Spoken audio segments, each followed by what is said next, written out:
Kita beri tepuk tangan buat Tuhan Yesus. Haleluya, haleluya. Oke, puji Tuhan. Shalom Bapak Ibu Saudara.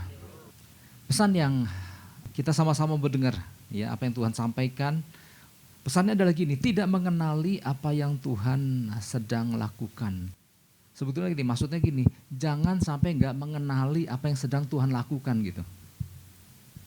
Jangan sampai tidak mengenali apa yang Tuhan sedang lakukan. Kita buka di dalam Lukas pasal yang ke-19 ayat 41 sampai 44. Oke, kita baca bergantian mulai dari ayat 41 sampai 44. Saya bacakan ayat 41. Dan ketika Yesus telah dekat dan melihat kota itu, ia menangisinya. Katanya, "Wahai, betapa baiknya jika pada hari ini juga engkau mengerti apa yang perlu untuk damai sejahteramu. Tetapi sekarang hal itu tersembunyi bagi matamu." Ayat 43. "Sebab akan datang harinya bahwa musuhmu akan mengelilingi engkau dengan kubu, lalu mengepung engkau dan menghimpit engkau dari segala jurusan. Dan mereka akan membinasakan engkau beserta dengan pendudukmu. Dan pada tembokmu mereka tidak akan membiarkan satu batu pun tinggal terletak di atas batu yang lain. Karena engkau tidak mengetahui saat bila mana Allah melawat engkau." Nah, penekanannya memang ada di ayat ini 44. Dan mereka akan membinasakan engkau beserta dengan pendudukmu. Dan pada tembokmu mereka tidak akan membiarkan satu batu pun tinggal terletak di atas batu yang lain. Nah, kalimat yang terakhir ini perhatikan, karena engkau tidak mengetahui saat bila mana Allah melawat engkau. Jadi ada masa Bapak Ibu, di masa itu Yesus hidup di bumi. Berapa kali Yesus nangis? Tercatat di Alkitab. Nggak banyak ya. Minimal 2 yang dapat kita dapatkan di Alkitab, di beberapa Injil. Yang pertama adalah ketika peristiwa apa? Lazarus. Ya, waktu Yesus mendapat kabar bahwa Lazarus sudah meninggal dan di situ Maria menangis dan kemudian dikatakan Yesus pun ikut menangis di situ. Dan yang kedua adalah peristiwa ini ketika Yesus menangisi, melihat kota Yerusalem. Yesus menangis di situ. Menangis bukan karena dalam waktu dekat dia akan ditangkap, disalib dan aduh betapa kasihannya dia, enggak. Bukan soal itu Yesus menangis. Yesus melihat penduduk Yerusalem. Yesus melihat penduduk, melihat bangsa Israel. Di mana keberadaan Yesus pada waktu itu. Pribadi yang membawa kabar sukacita, kabar keselamatan. Tapi kemudian tidak dihiraukan oleh orang-orang Israel. Tidak dihiraukan oleh penduduk Yerusalem. Yesus kesana kesini melakukan banyak mujizat disertai dengan segala tanda-tanda yang menunjukkan bahwa dia adalah Sang Mesias itu. Tapi ternyata banyak orang tidak mengenalinya. Banyak orang yang tidak menghiraukan apa yang dilakukan oleh Yesus. Yerusalem, arti dari Yerusalem adalah kota yang di situ dikatakan kota damai sejahtera, ya. Salemnya itu kan dari Shalom. Nah, kota damai sejahtera, tapi kota yang di dalamnya penduduknya nggak ngalami damai sejahtera. Ya, kenapa mereka nggak ngalami damai sejahtera? Karena ternyata penduduknya sibuk dengan urusan sendiri, sibuk dengan kepentingannya sendiri. Sedangkan Yesus sang sumber damai sejahtera itu ada di situ. Yang siap untuk memberikan kedamaian. Yang siap untuk memberikan sejahtera. Tapi karena mereka tidak mengenali. Atau mereka tadi dikatakan tidak menghiraukannya. Maka mereka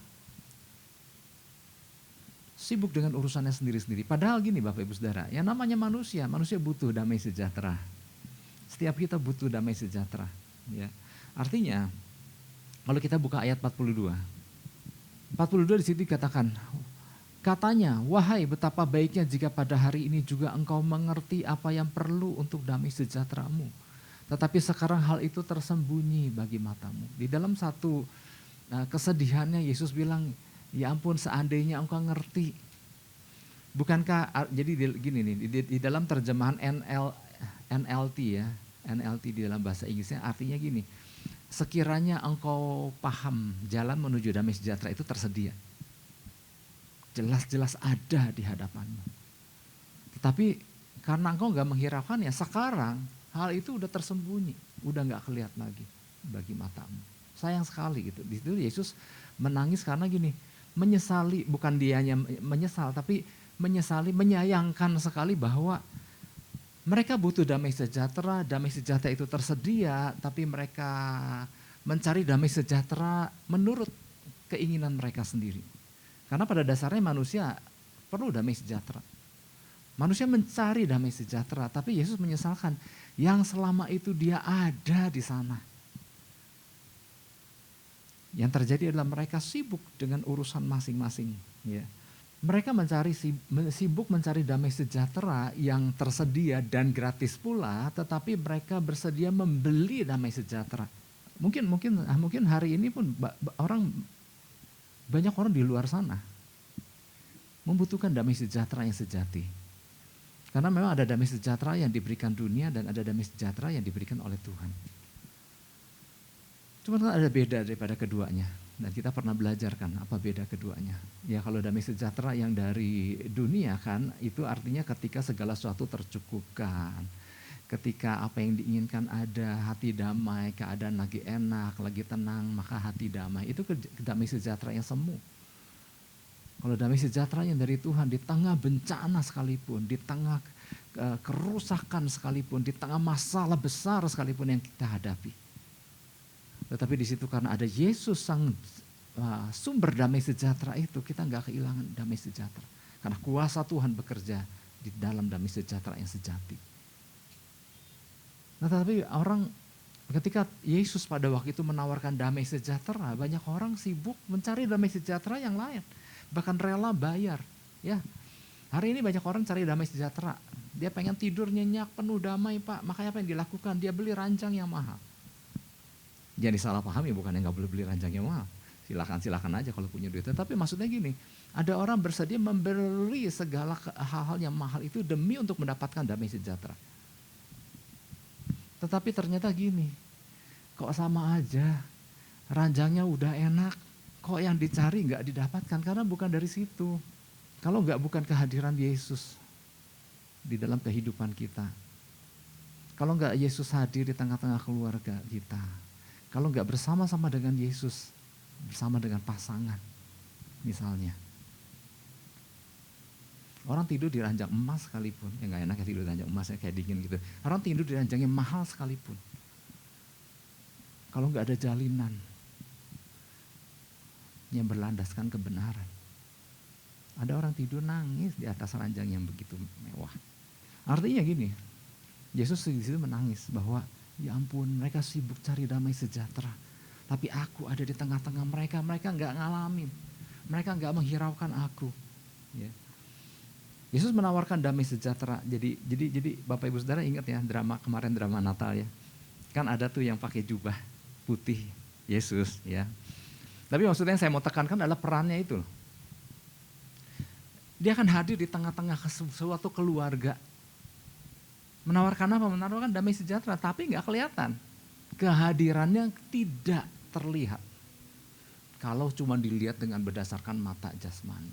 Bagaimana di situ kan Yesus hadir dan dia menyupport hal-hal yang sesuai dengan kebenaran dan menyetop hal-hal yang tidak sesuai dengan firman, dengan kebenaran firman. Tetapi kan gak dihiraukan. Kenapa?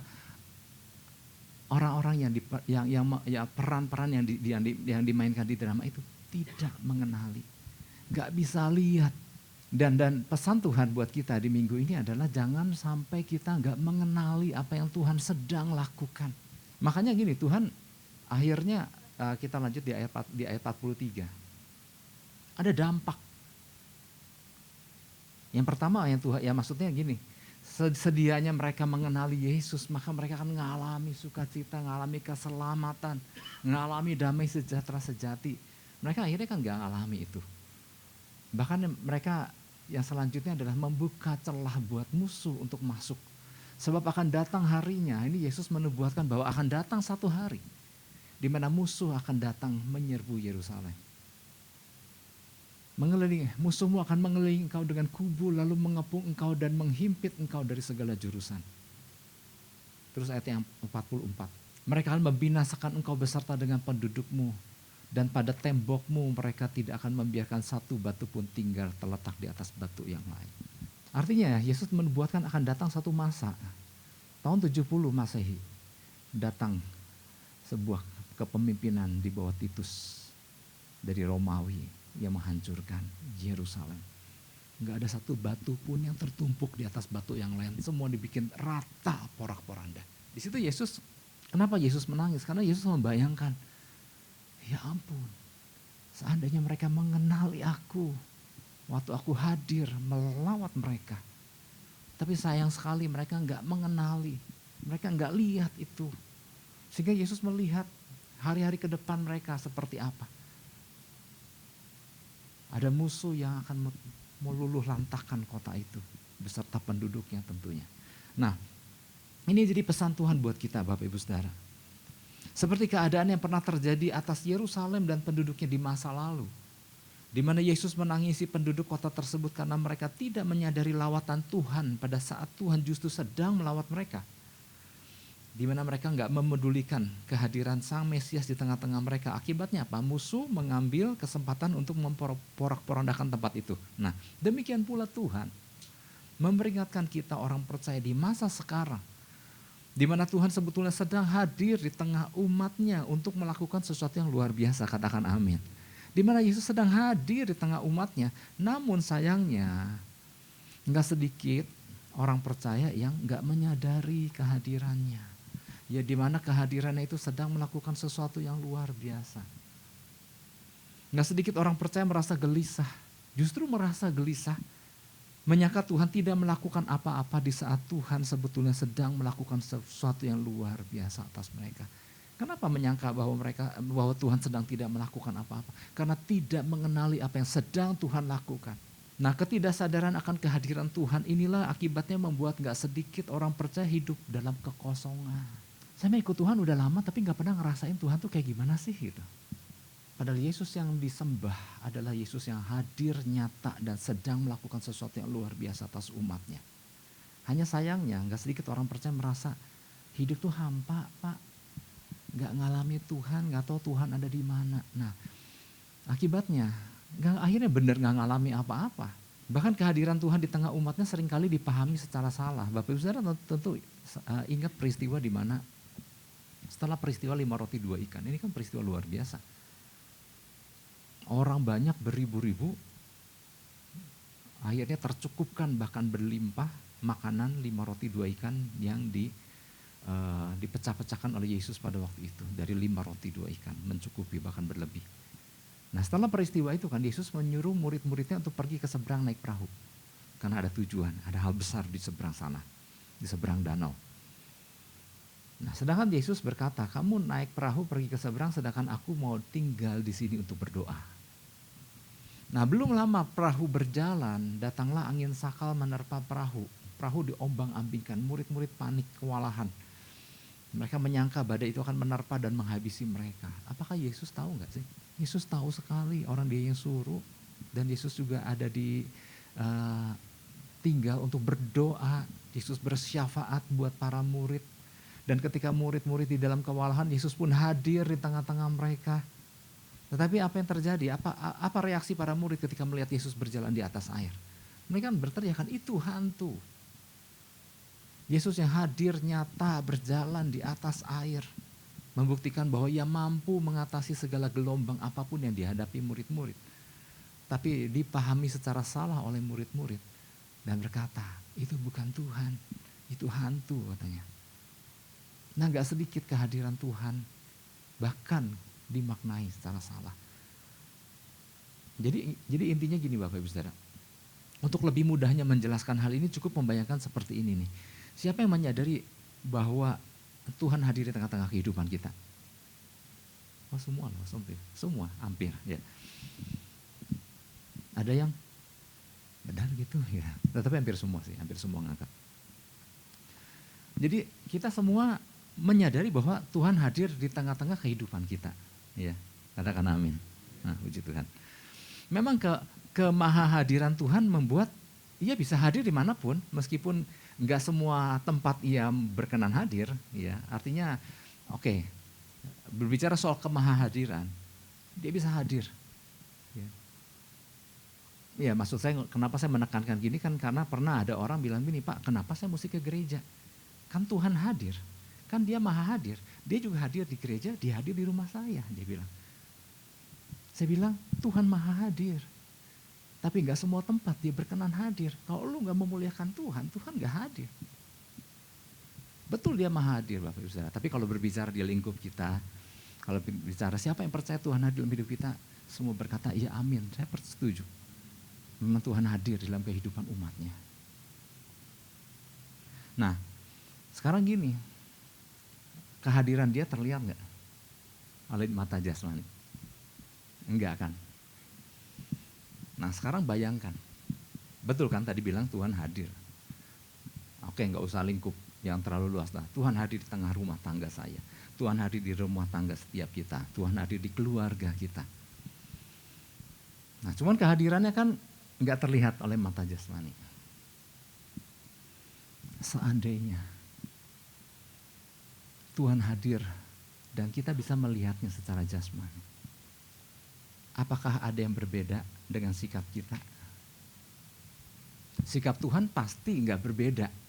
Mau hadir dia terlihat oleh manusia maupun dia hadir tidak terlihat manusia, sikap dia tetap dahsyat dan luar biasa.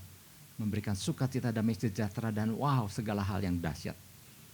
Nah sekarang kehadiran Tuhan terlihat dan tidak terlihat, ada beda nggak dari kita? Beda ternyata. Kita percaya Tuhan hadir. Hanya karena kita nggak menyadari karena dia nggak terlihat secara nyata. Nah cara membayangkan adalah bayangkan kalau dia hadir secara nyata. Banyak perubahannya akan sikap yang akan kita rubah. Ya. Ketika lagi di rumah tangga ada pasangan yang lagi konflik, yang lagi tegang, yang lagi dingin. Kemudian lihat Yesus hadir secara nyata. Apa yang terjadi? Saat itu juga stop.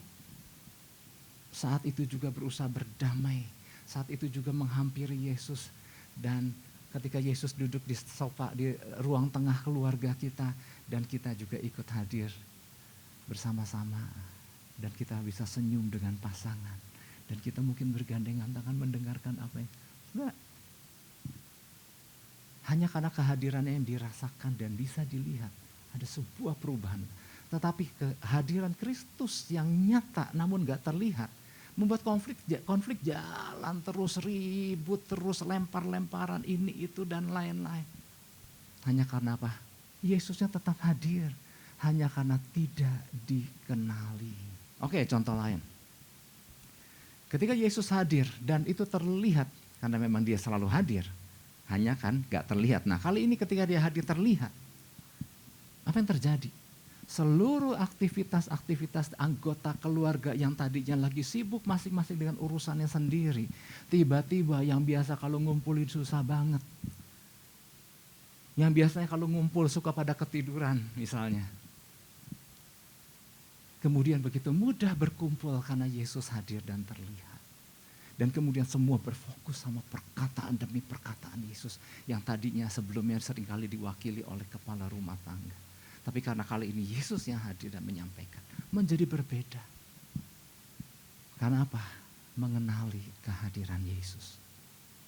Yang tadinya ada di dalam kegalauan, kekosongan. Yesus di mana kok dia gak perhatikan apa yang sedang aku alami saat ini. Padahal Yesus hadir, tapi gak kelihatan. Nah ketika Yesus hadir dan terlihat. Tiba-tiba itu hati yang tadinya galau tiba-tiba penuh sukacita dan penuh percaya. Dan gak pernah khawatir lagi. Karena Yesus tadi bicara sama aku. Dia hadir. Dan dia mungkin dia gak berbicara tapi dia hanya menepuk-nepuk punggung kita. Dan kita merasakan dia dan kita melihat dia menepuk padahal sering dia menepuk hanya gak kelihatan aja. Tiba-tiba menjadi kuat kembali. Aku gak akan nyerah. Aku akan tetap berjalan. Yesusnya tetap. Tapi hanya karena kita melihat ada berbeda. Respon menjadi begitu indah dan luar biasa. Yang tadinya keadaan lagi porak-poranda. Saudara, kalau saya ngasih contoh-contoh banyak ini, artinya saya ini bukan bikinan ya. Ini Tuhan kasih contoh-contoh ini. Yang tadinya di dalam keadaan porak-poranda, padat barang, kemana bertumpuk-tumpukan. Artinya gini, ini bukan artinya secara literal aja. Mungkin secara makna literal mungkin benar ada yang memang berantakan beneran. Tetapi Tuhan menyatakan bahwa ada rumah-rumah tangga yang susunannya udah berantakan. Udah kacau balau. Tapi ketika melihat kehadiran Yesus yang terlihat, padahal Yesus biasa hadir juga di situ, hanya nggak terlihat. Waktu Yesus hadir secara terlihat, yang terjadi ada cepat semua diberesi, dibenahi. Karena Sang Raja datang. Yang sebelumnya Yesus pun hadir, cuman hanya karena nggak ngelihat, maka tidak ada niat untuk membereskan. Nggak ada niat untuk membenahi. Nggak ada berniat untuk berdamai. Nggak ada niat untuk membenahi struktur yang udah kacau balau. Tapi ketika dia hadir terlihat semua pengen kita beresin. Aduh, nggak enak kan Pak, Tuhan hadir masa nggak beberes, masa nggak dirapihkan. Nah, beda kan ternyata kan. Perbuatan Tuhannya, perbuatan Yesusnya sama, yang dia lakukan sama. Yang beda adalah respon kita. Kenapa? Waktu kita melihat langsung secara fisik. Ataupun waktu kita menyadari kehadiran. Yang sering terjadi adalah dia tetap hadir. Hanya kita hanya orang percaya. Nggak menyadari kehadirannya. Maka nggak ada niat untuk membenahi, membereskan. Nggak ada niat untuk mendengarkan. Nggak ada niat untuk meluangkan waktu.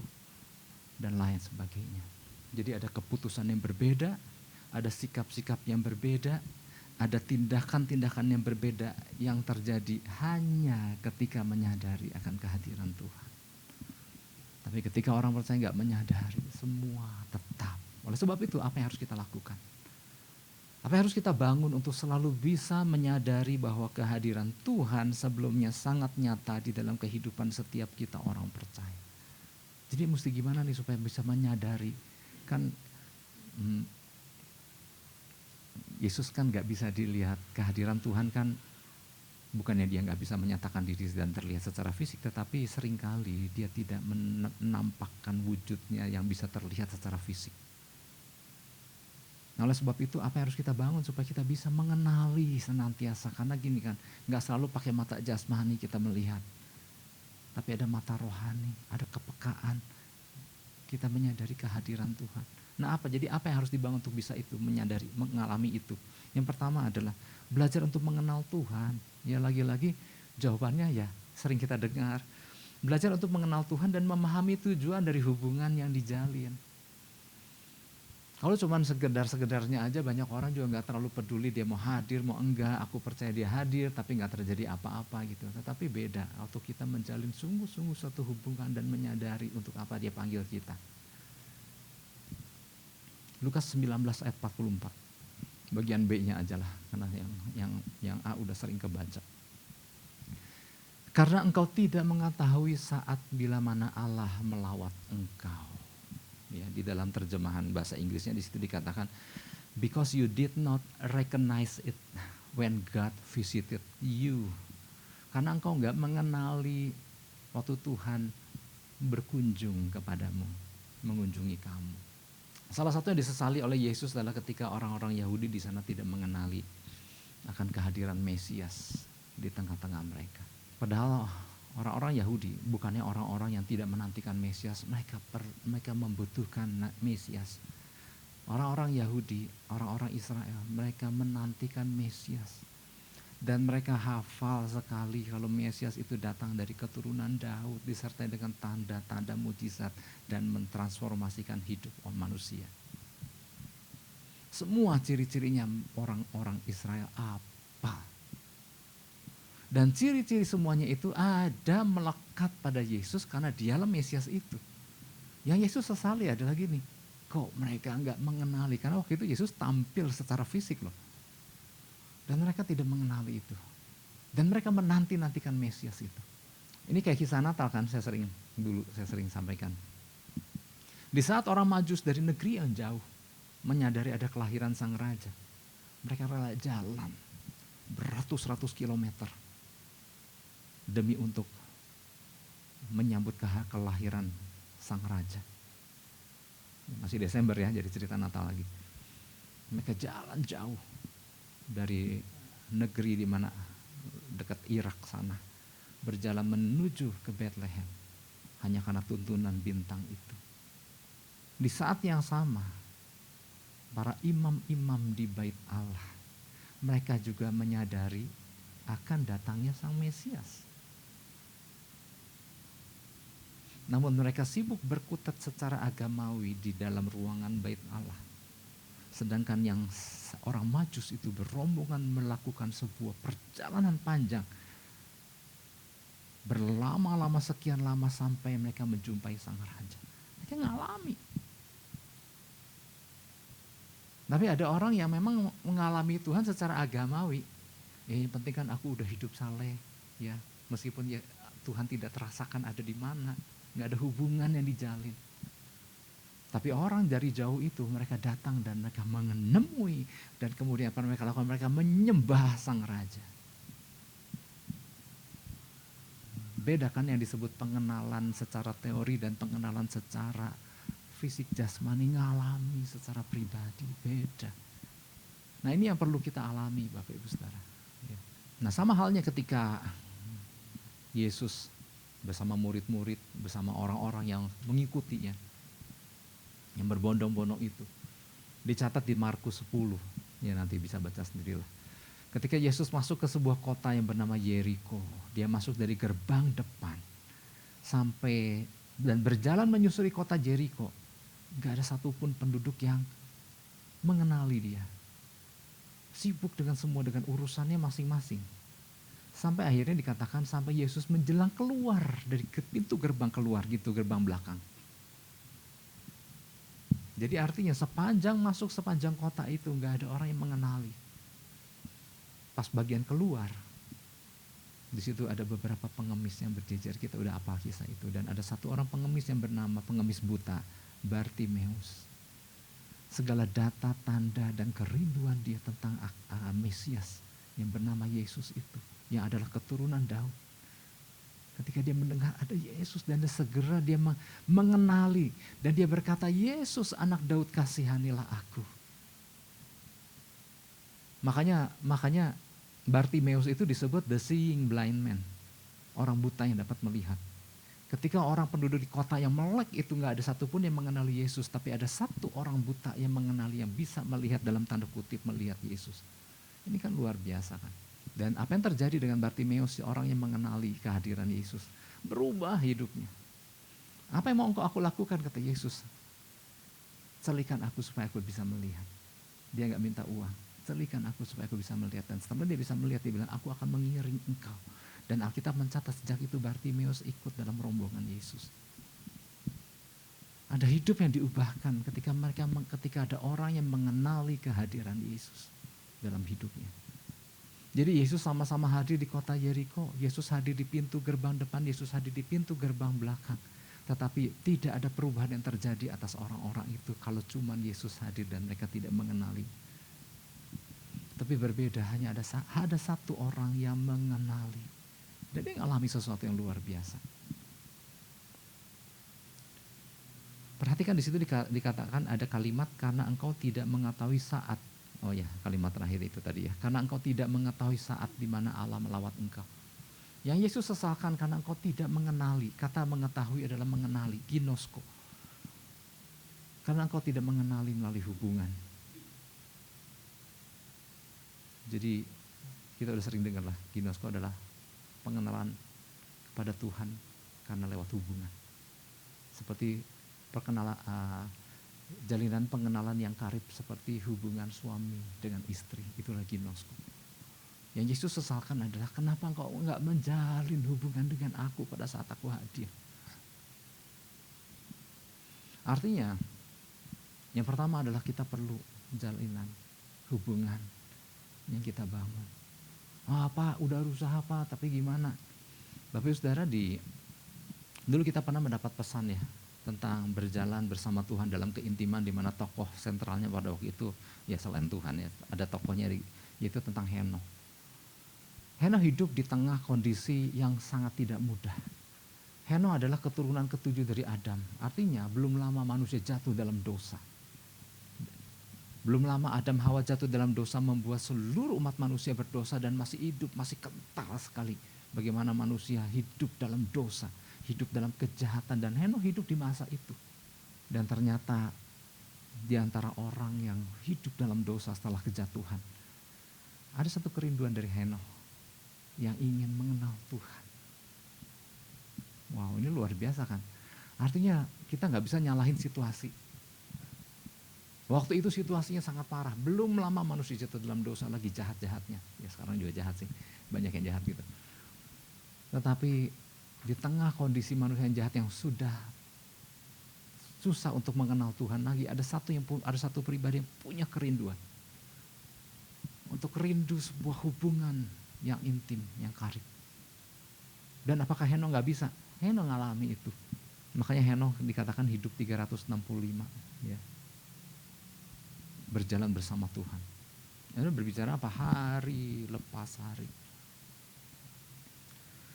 Ada sebuah, bukan hanya kerinduan Henokh, bukan hanya kerinduan kita untuk bisa berjalan sama Tuhan. Tuhan rindu. Ini yang Tuhan udah biasa lakukan kan waktu sama Adam, sama Hawa. Mereka biasa di hari sejuk, Tuhan berjalan-jalan, istilahnya. Hanya satu, setelah kejatuhan itu, ketika Tuhan janjian sama Hawa, sama Adam, untuk berjalan di sore hari yang sejuk itu, mereka udah gak muncul lagi. Mereka udah takut. Mereka udah bersembunyi di antara pepohonan. Kenapa? Dosa yang mereka lakukan.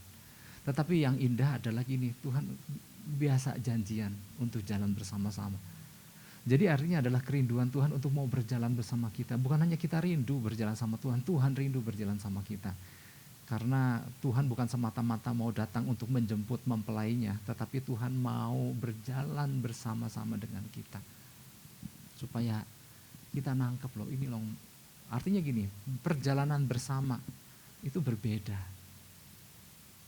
Ya saya pernah sampaikan ya, kita ketemu mungkin tiap hari, tapi akan berbeda kalau satu hari kita melakukan sebuah perjalanan bersama. Ada sebuah pengenalan yang lebih. Anda bisa kenal saya lebih lagi, saya bisa kenal Anda lebih lagi.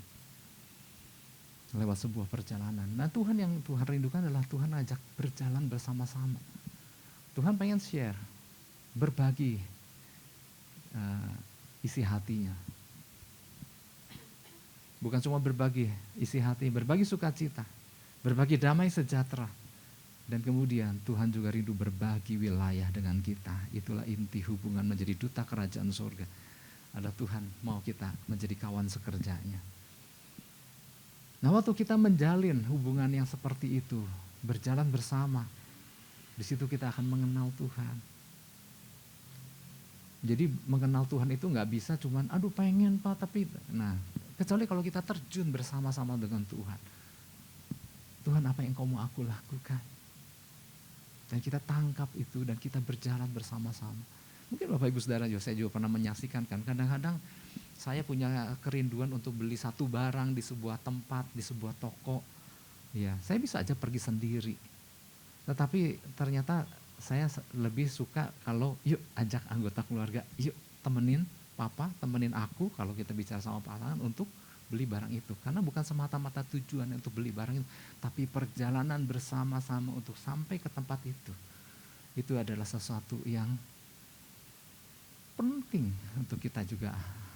Ada satu jalinan yang bukan semata-mata destinasi atau tujuan yang harus kita raih, tetapi bersama-sama waktu kita berjalan menuju ke tempat tujuan itu. Di situ kita ada kesempatan untuk ngobrol, di situ ada kesempatan untuk bisa membahas banyak hal dibandingkan kita pergi sendiri. Nah itulah yang jadi kerinduan Tuhan. Dia ajak kita untuk berjalan bersama-sama. Nah, lewat jalinan hari lepas hari berjalan bersama itu kita akan mengenal. Terus kemudian di sini dikatakan karena engkau tidak mengetahui saat.